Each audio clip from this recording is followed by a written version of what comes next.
Alhamdulillahirabbil alamin. Wassalatu wassalamu ala asrofil anbiya'i wal mursalin wa ala alihi wa sahbihi ajma'in. Allahumma salli ala sayyidina Muhammad wa ala ali sayyidina Muhammad. Rabbi shrah li sadri wa yassir li amri wahlul 'uqdatam min lisani yafqahu qawli. Amma ba'du. Bapak Ibu yang dirahmati Allah, Dayukur Rahman, alhamdulillah ini pertemuan kita yang kesekian kali dalam bimbingan manasik haji dan umrah.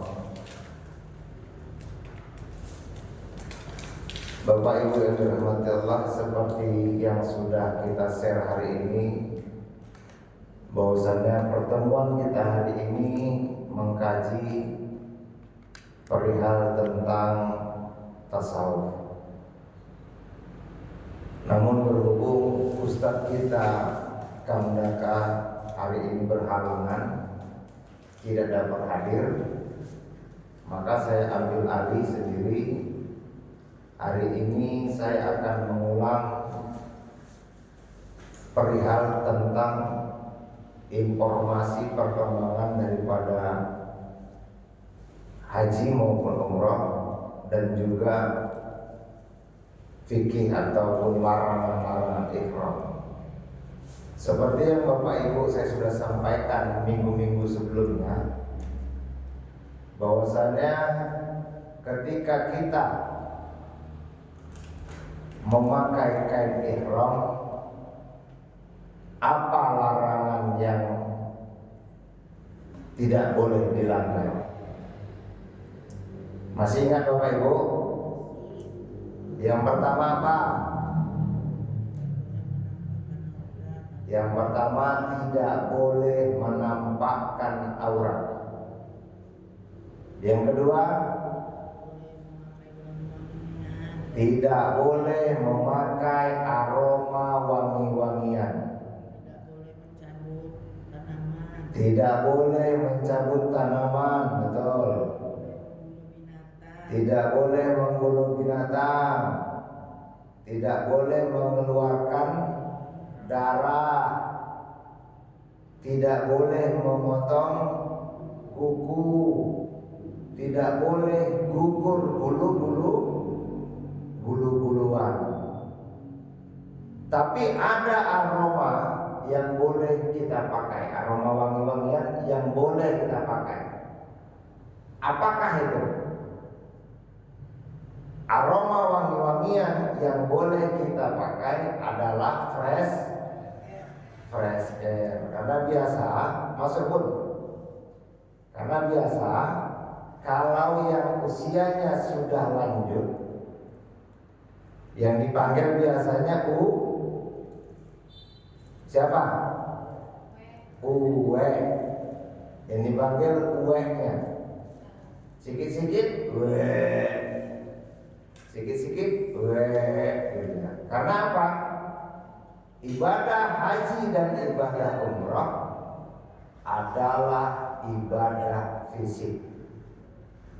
Biasanya Bapak Ibu, kalau kita kondisi berada di Baitullah atau berada di kota Mekah, pasti capek kan? Betul lah, pasti capek ya Bapak Ibu. Kondisi jalan dari hotel ke bis, dari bis sampai di terminal bis, nanti jalan kaki masuk ke dalam Masjidil Haram. Itu pasti capek. Tapi sebelum kita lanjut, ya Bapak Ibu, mari kita seperti biasa melancarkan talbiyah kita, ya, biar lancar kita bertalbiyah, supaya Bapak Ibu juga memahami talbiyah, ya. Bismillahirrahmanirrahim. Labbaik Allahumma labbaik, labbaik la syarika laka labbaik, Innal hamda wan ni'mata laka wal mulk la syarika lak labbaik Allahumma labbaik labbaik la syarika lak labbaik innal hamda wan ni'mata laka wal mulk la syarika lak labbaik Allahumma labbaik labbaik la syarika lak labbaik innal hamda wan ni'mata laka wal mulk la syarika lak Allahumma sholli ala sayyidina Muhammad wa ala ali sayyidina Muhammad Rabbana atina fid dunya hasanah wa fil akhirati hasanah wa qina azabannar labbaik Allahumma labbaik labbaik la syarika lak labbaik innal hamda wan ni'mata laka wal mulk la syarika lak alhamdulillahirabbil alamin. Itulah bacaan talbiyah Bapak Ibu ya. Ketika kita seandainya ingin melaksanakan ibadah umrah maupun ibadah haji, maka perbanyaklah talbiyah. Ketika kita menggunakan kain ihram Bapak Ibu ya, seolah-olah kita memakai kain mori. Makanya yang laki-laki tidak boleh memakai pakaian berjahit. Kondisi kita berihram berarti menanggalkan pakaian berjahit. Mana kebiasaan buruk kita Bapak Ibu? Tanggalkanlah. Seperti yang kita rajin menghibah, tanggalkan. Ya, kebiasaan buruk kita tanggalkan. Dekatkan hati dengan Allah. Perbanyaklah talbiyah. Perbanyak talbiyah, perbanyak berzikir, perbanyak bertasbih. Subhanallah walhamdulillah wala ilaha illallah Allahu akbar wala haula wala quwata illa billahil aliyyil azim. Itulah tasbihnya Bapak Ibu. Jadi ketika Bapak Ibu berangkat umrah maupun haji,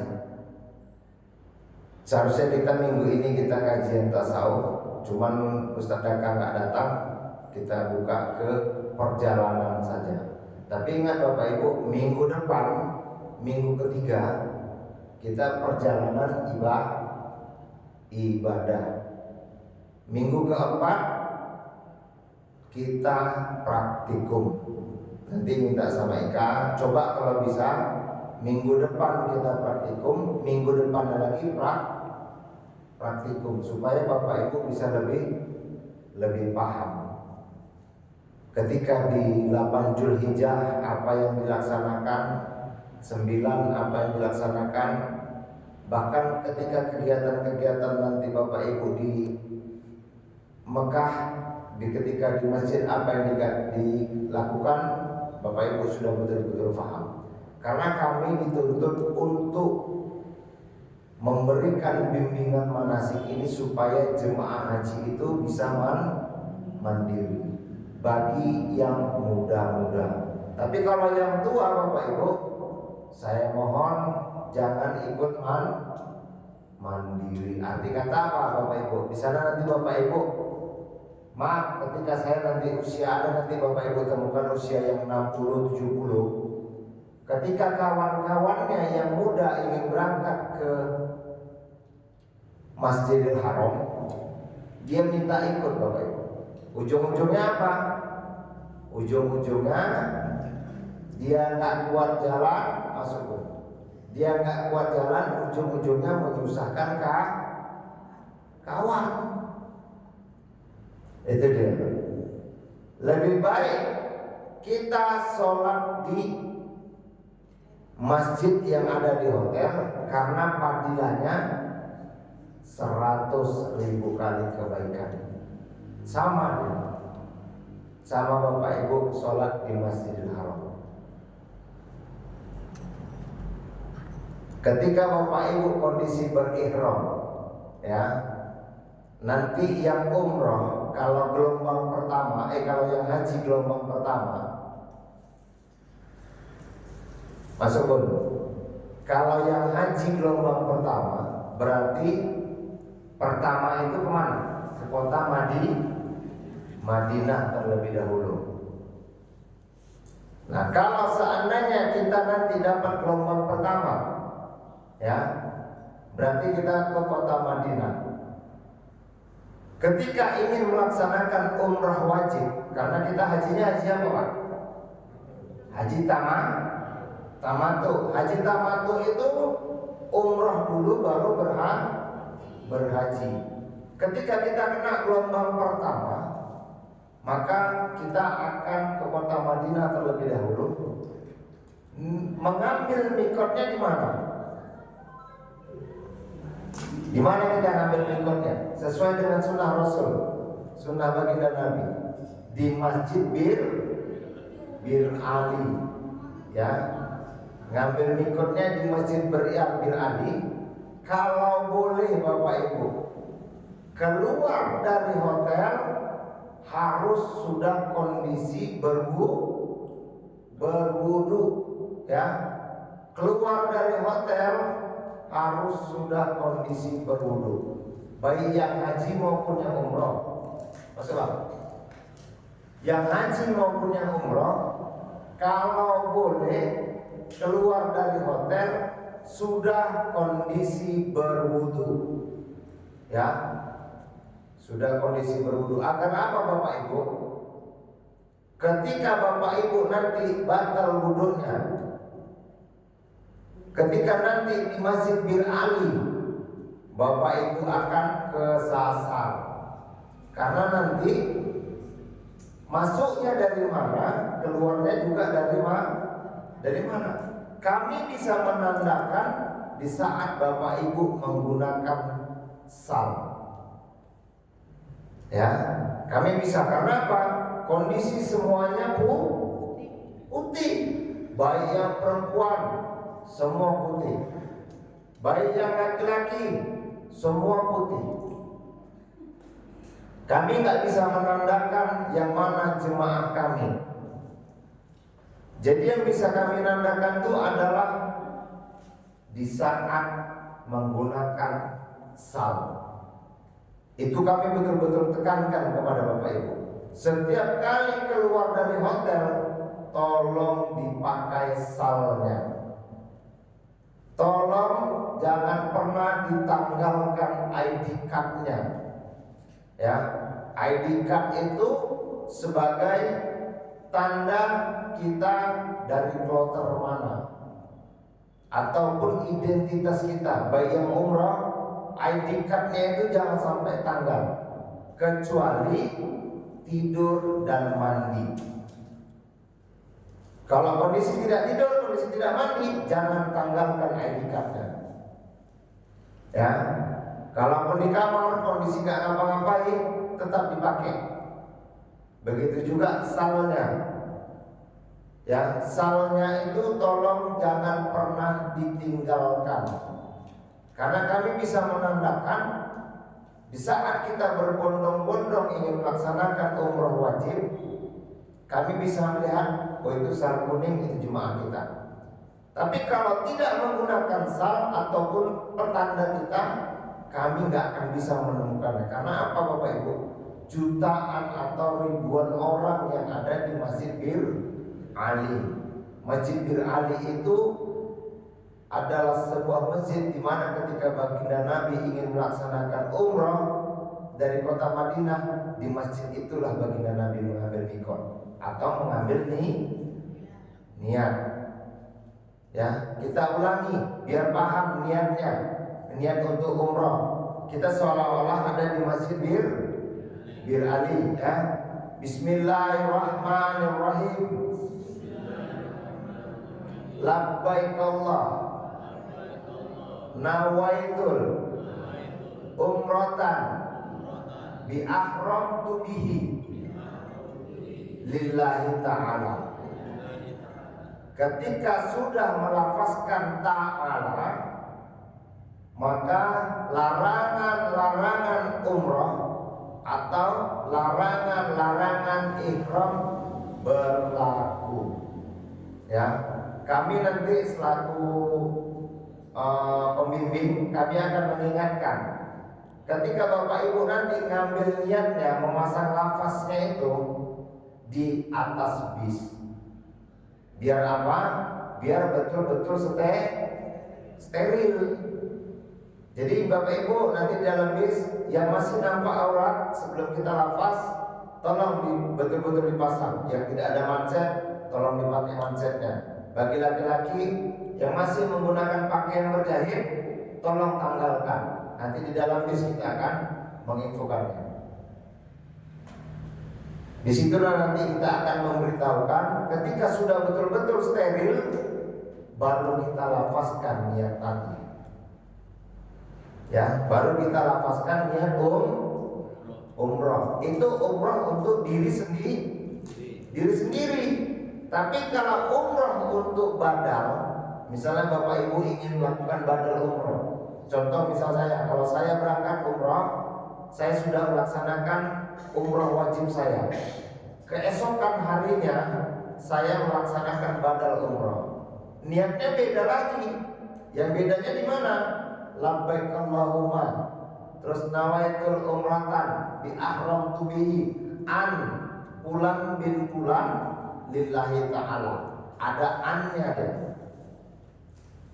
Jadi ketika Bapak Ibu ingin melaksanakan badal umroh, persiapkan nama orang tua ataupun nama mertua ataupun nama yang akan kita badalkan.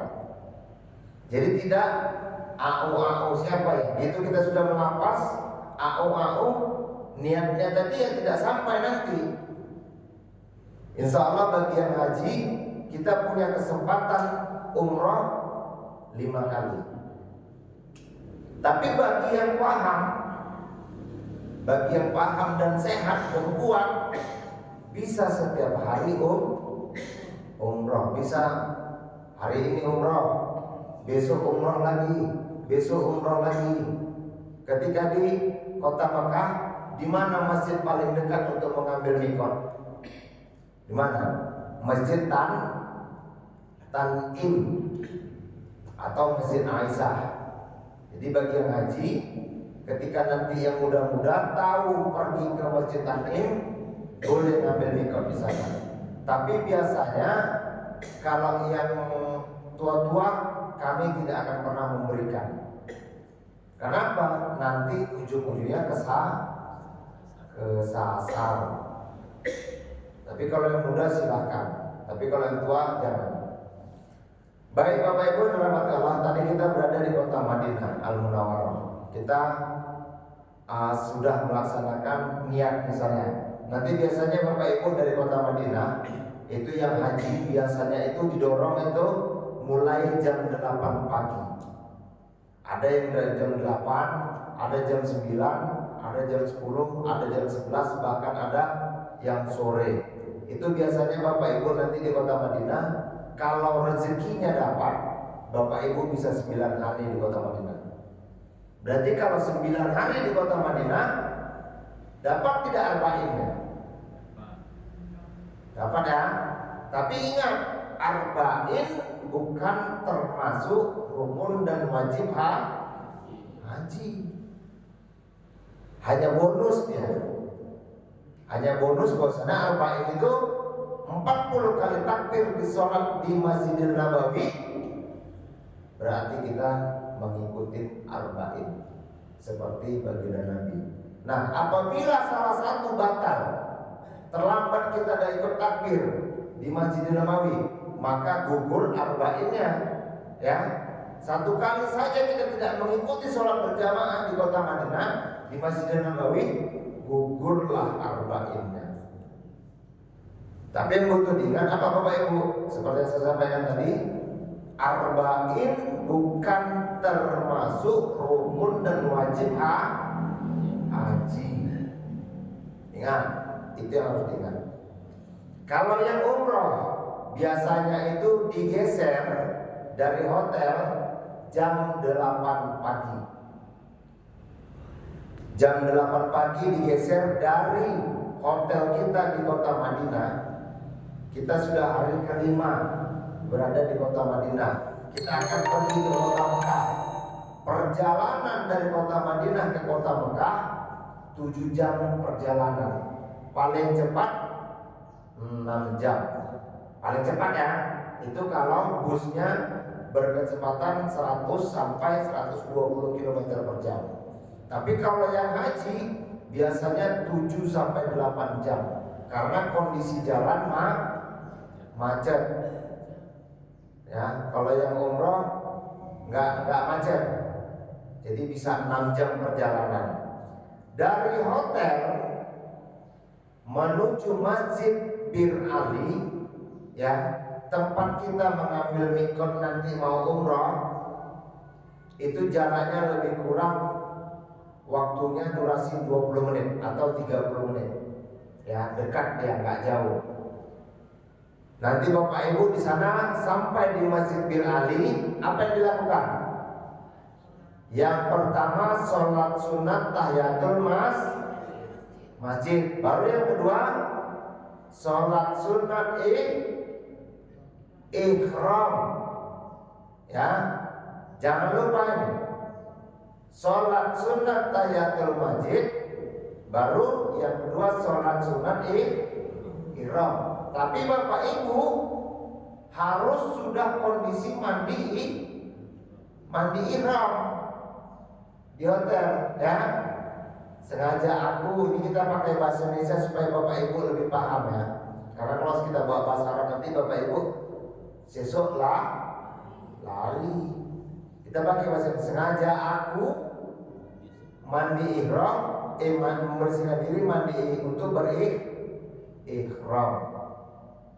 Ya, itu untuk berihram. Mandi seperti mandi wajib besar. Cuma niatnya saja yang berbeda ya. Niatnya saja. Berarti Bapak Ibu kondisi sebelum subuh, Bapak Ibu bisa ke masjid belum mandi ihram. Tapi banyak nanti Bapak Ibu yang setelah makan, setelah sarapan, itu jam 6, setengah 7 kita sudah sarapan ya, yang umroh maupun haji.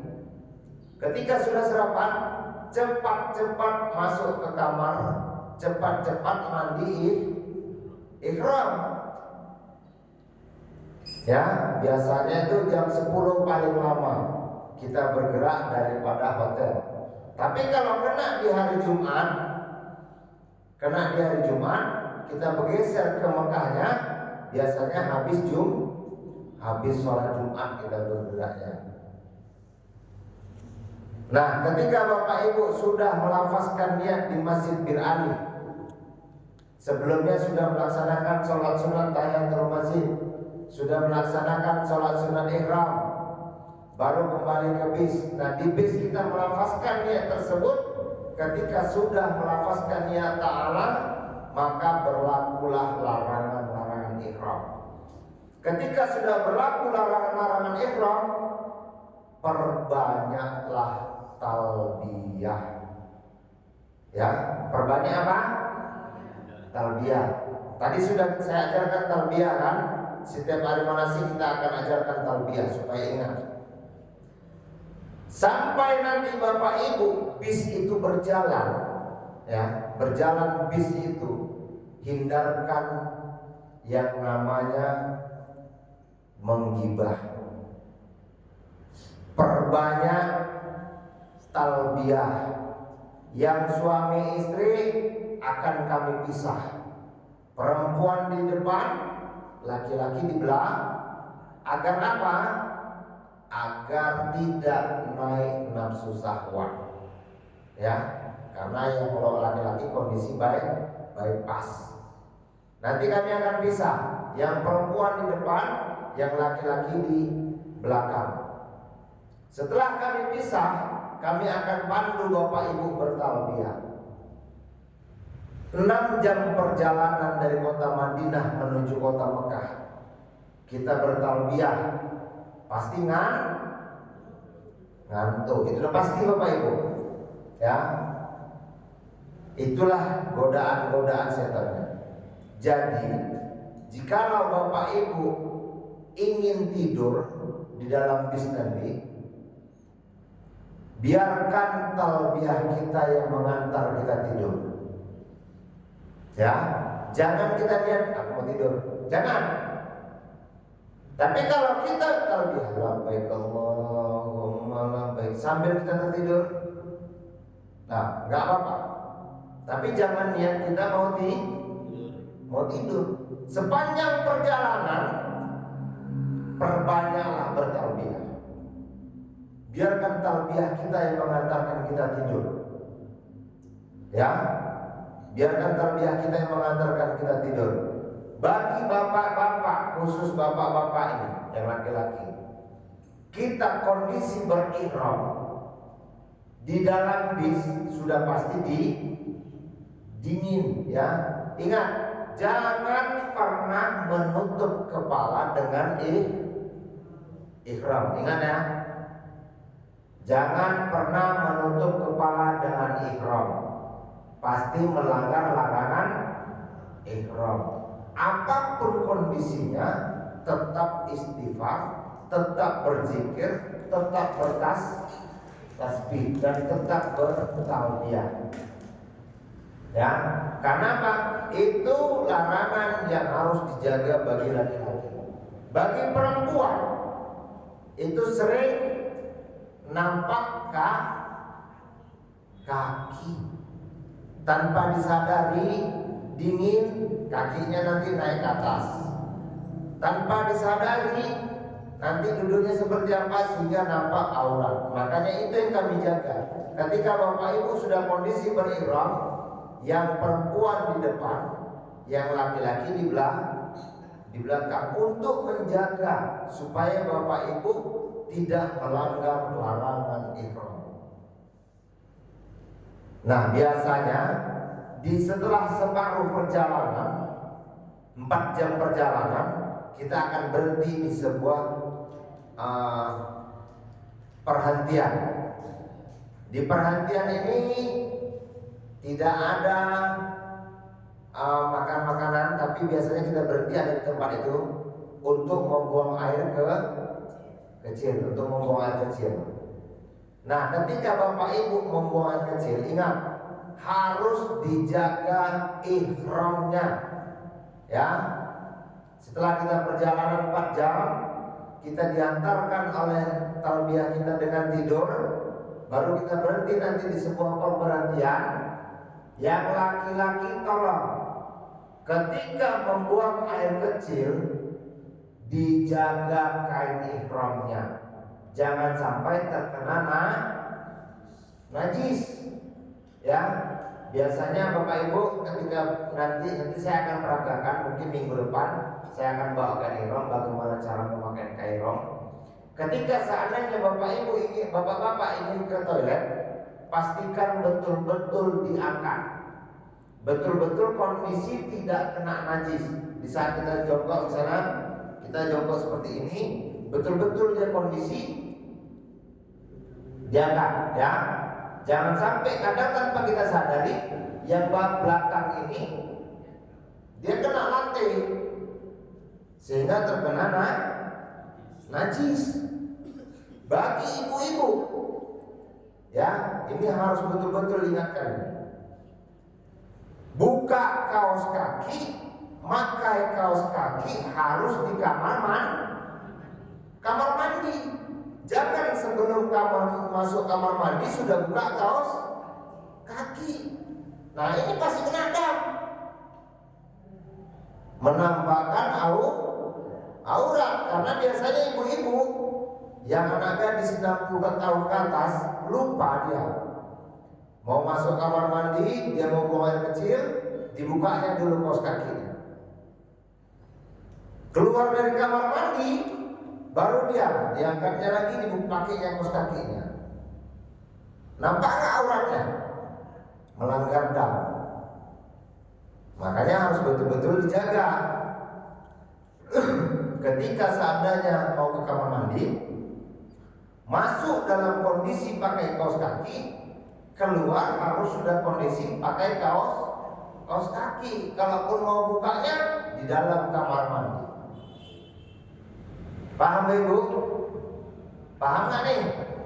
Nah, terus aurat ini tangan, jangan lupa pakai manset. Terus jilbabnya harus di bawah dagu, jangan di bawah sini. Harus betul-betul di bawah dagu, ya, karena di bawah dagu ini kategori aurat, ya. Dan setelah Bapak Ibu naik kembali ke bis, kondisi harus sudah kembali mengambil wudhu, harus kondisi berwudhu. Keluar kamar mandi harus kembali mengambil wudhu, ya, supaya menjaga tetap bersih dan suci. Dan biasanya Bapak Ibu, sampai kita di kota Mekah, itu yang umroh ataupun yang haji, kalaupun dia didorong jam 10 siang, sampai di kota Mekah itu biasanya jam 9 malam. Ya, jam berapa? Jam 9 malam. Jam 9 malam kami akan memberikan ibu bapak ibu makan. Setelah makan, ya, di sini banyak lagi celahnya terdapat ini larangan ihram. Setelah bapak ibu makan, jangan congkel gigi, jangan. Karena apa? Kita masih kondisi ihram. Tanpa kita sadari kita congkel gigi bisa mengeluarkan darah, ya. Ini harus betul kita jaga. Dan ketika selesai makan, kita kondisi di hotel, kita kondisi selesai makan, kita masuk dulu ke dalam kamar.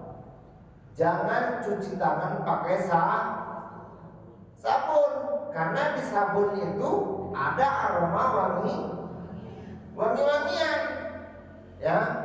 Jangan cuci tangan pakai sabun, tetap cuci tangan pakai biasa saja. Dan yang laki-laki, ingat, dan yang laki-laki, ketika nanti di Mekah masuk ke kamar, lalu pergi ke kamar mandi, jangan menanggalkan kedua kain ihram. Paham nggak Bapak Ibu? Bapak, biasanya yang tua-tua ini kalau sudah ke kamar mandi, kain ihramnya ditanggalkan semua, sehingga kita kondisi bertelanjang. Tidak boleh ya Bapak ya. Kalau kita mau ke toilet, ke kamar, mau nyuci kemaluan, bersih-bersihkan bagian dalam, yang kain ihram yang di atas ini kan ada dua helai nih, satu helai di bawah, satu helai di atas. Nah, yang di atas ini jangan dicopot, kita selempangkan saja. Yang bawah boleh dibuka, kita bersih-bersih bagian dalam, tapi jangan menggunakan sabun, ya. Yang atas tetap terpakai. Jangan kondisi telah kita kondisi tidak menggunakan busana. Ya Bapak, paham Bapak? Paham ya Bapak? Nah, yang perempuan biasanya ketika kita seandainya nanti kita buang air kecil di perjalanan, pakaian dalam kita terkena najis, silahkan diganti, boleh. Ya, diganti boleh, tapi jangan memakai aroma wangi-wangian. Kadang yang nggak di sini lupa dia. Setelah bersih-bersih di hotel, keluar dari kamar mandi, ngambil minyak wangi. Karena kondisi berihram, tidak boleh. Ya, tidak boleh memakai minyak wangi kecuali fresh care kalau kondisi darurat. Kalau kondisi nggak darurat, hindarkan. Tapi kalau kondisi darurat, nah, biasanya pakai fresh care di hidung, pakai fresh care di dada, silahkan. Ya, boleh. Nah, setelah Bapak Ibu kita selesai makan, kita istirahat sebentar, ya, jam 10:30 atau jam 11 malam. Ini Bapak Ibu bisa bayangkan ya.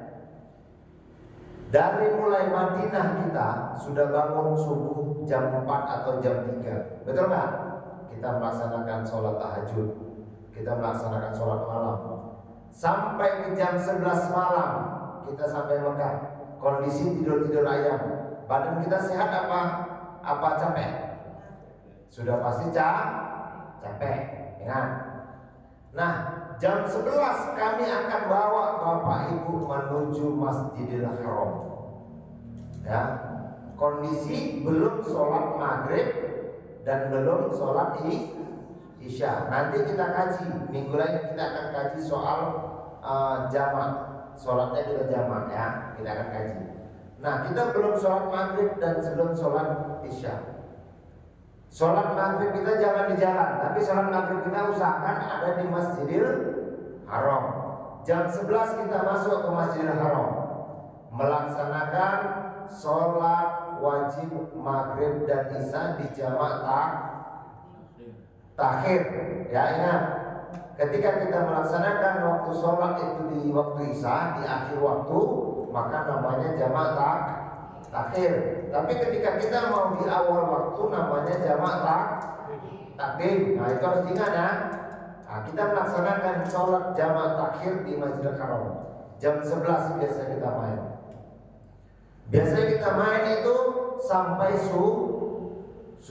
Setelah kita sholat fardu maghrib dan isya di jam 11 atau setengah 12 malam, baru kita akan melaksanakan tawaf, rukun umroh yang kedua.